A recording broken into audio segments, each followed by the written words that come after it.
حضرت عائشہ رضی اللہ تعالیٰ عنہا فرماتی ہیں کہ جب آیت بسم اللہ الرحمن الرحیم نازل ہوئی تو پہاڑوں میں ایک شور برپا ہوا اور اہل مکہ نے ایک پہاڑوں میں گنگناہٹ سی سنی، تو انہوں نے گمان کیا کہ نعوذ باللہ نبی اکرم صلی اللہ علیہ وسلم نے کوئی جادو تو نہیں کیا، کوئی سحر تو نہیں کیا۔ پھر اللہ رب العزت نے ایک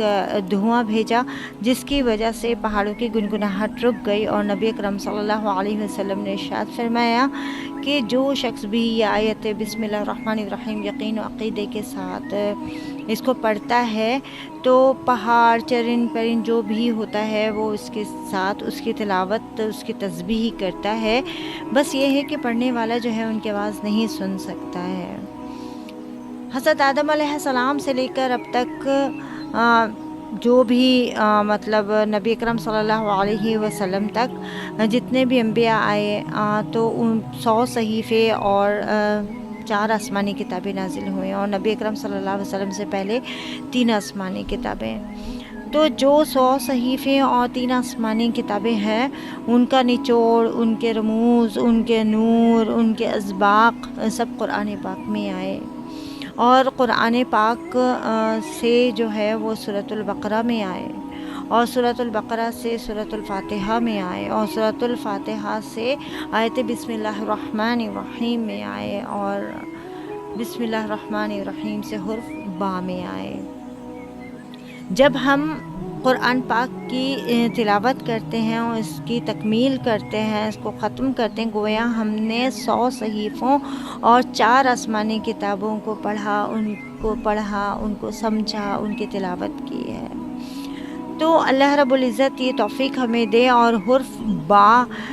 کی وہ تاثیر ہے، وہ تفسیر ہے کہ حضرت علی کرم اللہ وجہہ فرماتے ہیں کہ اگر میں اس کی تفسیر اور تاثیر لکھنے بیٹھوں تو نہیں لکھ سکتا۔ اس کی مثال ایسی ہے جیسے کہ ایک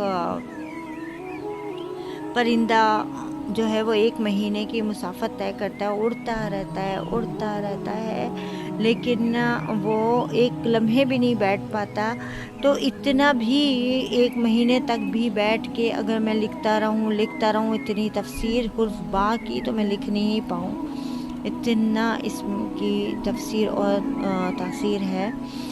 اور بسم اللہ الرحمن الرحیم میں اللہ کا اسم تو ذاتی ہے ان کا، اور الرحمن الرحیم جو ہے وہ رحمان کی صفت اللہ رب العزت کی تو دنیا میں ہر کسی کے لیے ہے کہ اس میں مسلم، نان مسلم، حیوانات، چرند پرند سب آتے ہیں،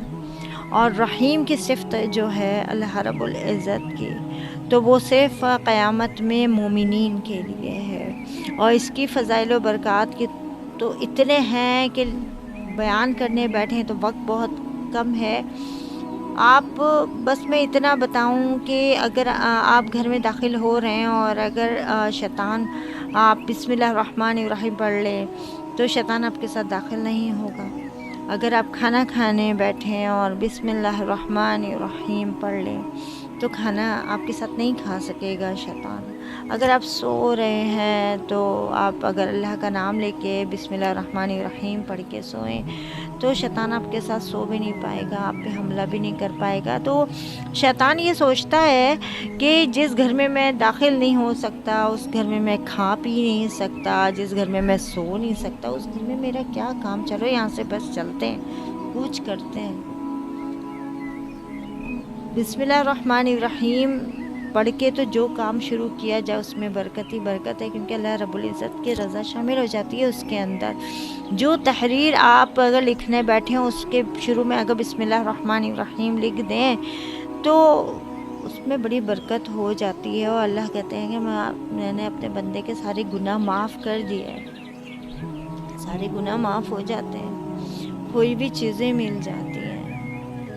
بسم اللہ کی تو کیا تاثیر ہے، کیا بس بیان نہیں کی جا سکتی، وقت بہت ہی زیادہ ہمارے پاس شارٹ ہے،